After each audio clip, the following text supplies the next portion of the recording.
So as the name indicate, ये reforms जो आए थे ये 1919 में आए थे और ये 2 मेंबर्स की कोलैबोरेशन से ये रिफॉर्म्स इंडिया में आए हुए थे। एक था मॉन्टेग और दूसरा Chelmsford. Montagu was the secretary of state for India and Chelmsford was the viceroy of India. So इन दोनों की कोलैबोरेशन से ये रिफॉर्म्स इंडिया में लाए गए थे 1919 में। That's why we call it Montagu Chelmsford reforms 1919। Clear? So आज हम इस वीडियो में इस मॉन्टेग चेम्सफोर्ड रिफॉर्म्स की पहले बैकग्राउंड को डिस्कस करेंगे, इसके बाद हम इसकी प्रोविजन या फीचर्स को कवर करेंगे और इसके हम सिग्निफिकेंस को भी डिस्कस करेंगे। So let's start the topic. First आते हैं बैकग्राउंड की तरफ। ठीक है, बैकग्राउंड में हुआ क्या था कि फर्स्ट वर्ल्ड वॉर स्टार्ट हुई थी 1914 में और इसकी एंड हुई थी 1918 में। हुआ क्या था कि इस ड्यूरेशन में ब्रिटिश को इंडियन पीपल ने फुली सपोर्ट दिया हुआ था इस वॉर में। ठीक है, और वो ये एक्सपेक्ट भी कर रहे थे कि जंग के खात्मे पर ब्रिटिश गवर्नमेंट हमारे डिमांड्स को पूरा करेंगे। और वो डिमांड्स क्या थे?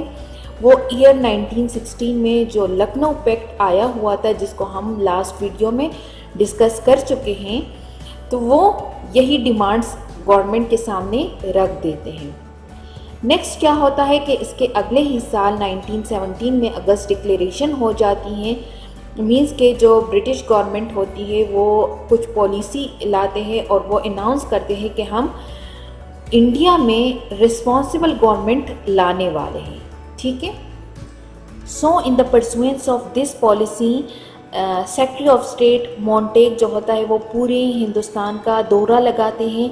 नवंबर 1917 से अप्रैल 1918 तक वो पूरे हिंदुस्तान में डिफरेंट पॉलिटिकल लीडर्स के साथ मुलाकातें करते हैं, उनसे इंटरव्यू लेते हैं, अपनी राय डेवलप करते हैं। ठीक है, तमाम प्रोविंसेस में जो ऑफिशियल एडवाइज़र्स होते हैं उनसे राय लेते हैं और इसके बाद वो अपना एक विजन डेवलप करते हैं। ठीक है, so after this tour Montague जो होता है वो चेम्सफोर्ड के साथ मिलकर एक रिपोर्ट बनाते हैं और इस रिपोर्ट को वो मॉन्टेग चेम्सफोर्ड रिपोर्ट का नाम देते हैं।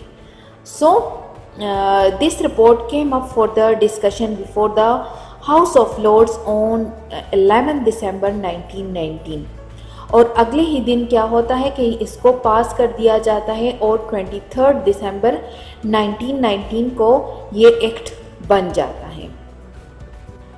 Now let's discuss the provision of the act 1919। ठीक है, this slide is very much important, so try to understand. Clear? आते हैं प्रोविजन की तरफ। कहा गया था कि जो secretary of state for India होंगे अब उनको ब्रिटिश रेवेन्यू से सैलरीज दी जाएंगी, ना कि इंडियन रेवेन्यू से। ठीक है, ये डिमांड अगर आपको याद हो लखनऊ पैक्ट में कांग्रेस और मुस्लिम लीग ने गवर्नमेंट के सामने रख दी थी, तो यहाँ पे इस एक्ट में वो एक्सेप्ट कर दी जाती है, वो मान लेते हैं कि हम जो सैलरी होंगी वो ब्रिटिश रेवेन्यू से दी जाएगी। ठीक, नेक्स्ट क्या प्रोविजन था कि जो secretary of state for India थे उनके कुछ पावर्स को कम कर दिए जाते हैं। मींस उनसे कुछ पावर्स ले लिए जाते हैं और एक और इदारा बना दिया जाता है लंदन में, जिसका नेम था हाई कमिश्नर फॉर इंडिया। ठीक है, तो कुछ इख्तियारात सेक्रेटरी ऑफ स्टेट के हाई कमिश्नर फॉर इंडिया के पास चले जाते हैं, बट बात ये थी कि इनको सैलरीज कहाँ से मिलते थे? वो इंडियन रेवेन्यू से दी जाती थी। ठीक है, नेक्स्ट प्रोविजन इसका क्या था कि इस एक्ट में बाइकैमरल लेजिस्लेचर आ जाता है। इससे पहले जितने भी हमने एक्ट्स पढ़े थे उसमें बाइकैमरल लेजिस्लेचर नहीं था, तो नया चेंज इस एक्ट में ये आता है कि लेजिस्लेचर को डिवाइड कर दिया जाता है 2 हिस्सों में। ठीक है, एक लोअर हाउस और एक अपर हाउस। लोअर हाउस को सेंट्रल लेजिस्लेटिव असेंबली बोलते थे और अपर हाउस को काउंसिल ऑफ द स्टेट कहा जाता था। अब अगर इसको मैं थोड़ा सा और इलाबोरेट करूं तो जो बाइकैमरल लेजिस्लेटर था, अभी मैंने बताया कि दो हिस्सों में डिवाइड हो जाता है लेजिस्लेटिव असेंबली, उसमें टोटल मेंबर्स थे 145 और काउंसिल ऑफ द स्टेट जो कि अपर हाउस उसमें 60 मेंबर्स होंगे, ठीक है, इस एक्ट के मुताबिक। ओके, तो लेजिस्लेटिव असेंबली में जो 145 मेंबर्स होंगे इसमें कुछ इलेक्टेड होंगे और कुछ नॉमिनेटेड होंगे। नॉमिनेटेड 41 होंगे और इलेक्टेड 104 होंगे, ठीक है। नॉमिनेटेड में से कुछ मेंबर्स ऑफिशियल्स होंगे और कुछ नॉन ऑफिशियल्स होंगे, ठीक। काउंसिल ऑफ द स्टेट में टोटल कितने थे? 60 सीट्स होंगे, इसमें कुछ इलेक्टेड मेंबर्स होंगे और कुछ नॉमिनेटेड होंगे। इलेक्टेड 33 होंगे और नॉमिनेटेड 27 होंगे, जबकि नॉमिनेटेड में से भी कुछ ऑफिशियल्स और कुछ नॉन ऑफिशियल होंगे। क्लियर? अब आते हैं इलेक्टेड मेंबर्स की तरफ जो कि 104 थे। 104 में से 52 जो मेंबर्स होंगे वो जनरल सीट्स पर आएंगे, ठीक है। 30 मुस्लिम सीट्स होंगे, 2 सिख सीट्स होंगे और 20 स्पेशल सीट्स होंगे। जबकि काउंसिल ऑफ द स्टेट में जो 33 इलेक्टेड मेंबर्स थे सीट्स होंगे, उसमें 19 जनरल होंगे, 10 मुस्लिम्स के होंगे, 3 यूरोपियंस होंगे और 1 सिख का होगा। नेक्स्ट प्रोविजन क्या था कि जो लेजिस्लेटिव असेंबली का जो टर्म था that was 3 years and council of the state was 5 years, but the same could be extended by the governor general. Next provision क्या था कि इस एक्ट में डायरेक्ट इलेक्शन भी प्रिस्क्राइब किए गए थे for both the houses. Next provision था कि जो लेजिस्लेचर होंगे अब उनको ये पावर भी दी गई थी कि वो सप्लीमेंट्री क्वेश्चंस कर सकते थे, pass adjournment motions and vote a part of the budget. तो अब देखते हैं कि प्रोविंशियल लेवल पर इस एक्ट के मुताबिक कौन से चेंजेस हुए। तो चेंज ये आया कि प्रोविंशियल लेवल पर डायरकी को इंट्रोड्यूस किया गया। अब डायरकी का क्या मतलब था? डायरकी का मतलब था डुअल गवर्नमेंट या डबल गवर्नमेंट, ठीक है।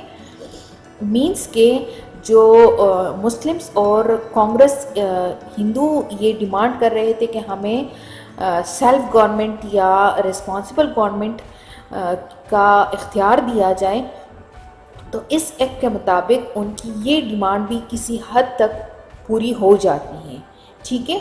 तो यूँ इस एक्ट के मुताबिक जो डायरकी थी वो 8 प्रोविंस में इम्प्लीमेंट हो जाती है। असम, बंगाल, बिहार इन Orissa, central provinces, united provinces, Bombay, Madras and Punjab, इन तमाम प्रोविंसेस में इसको इम्प्लीमेंट किया जाता है। अंडर दिस डायरकी जो सब्जेक्ट्स होते हैं वो 2 हिस्सों में डिवाइड हो जाते हैं। मीन्स एक रिजर्व सब्जेक्ट होता था और दूसरा ट्रांसफ़र सब्जेक्ट। मीन्स कि अब रिजर्व जो सब्जेक्ट थी उनके लिए लॉज गवर्नर और इसकी जो एग्जीक्यूटिव काउंसिल होंगी वो बनाएंगे, जबकि ट्रांसफ़र सब्जेक्ट्स के लिए जो लॉज होंगे वो गवर्नर और इंडियन मिनिस्टर्स बनाएंगे। तो यूँ ये डबल गवर्नमेंट बन जाती है प्रोविंसेस के अंदर। नेक्स्ट प्रोविज़न था कि जो गवर्नर जनरल होता है उनके पावर्स को भी थोड़ा से एक्सटेंड कर दिए जाते हैं।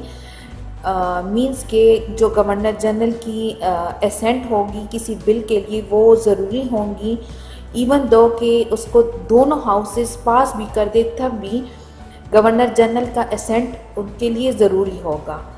Beside that, he could also enact a bill without the legislature consent.